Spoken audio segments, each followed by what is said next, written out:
Hi guys, welcome back to Jamaica in 5. Today we're going to look at we're in downtown Kingston on Port Royal Street. Today we're going to look at the Port Royal Street revetment project, and this is where Port Royal Street was upgraded. Here you can see the new road. This facility was built on the left where people can park and go fishing and walk on the boardwalk. Here you can see the boardwalk on the left.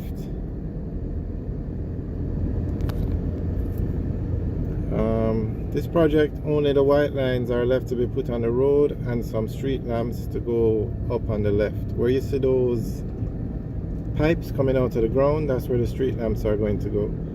But other than that, this project is finished. So we're going to drive and take a look at it. I hope you enjoyed the video, and remember to like, share and subscribe. Have a good day.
We're now turning right onto Duke Street, and we'll take Duke Street all the way up the National Hero Circle.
We're now driving on National Hero Circle.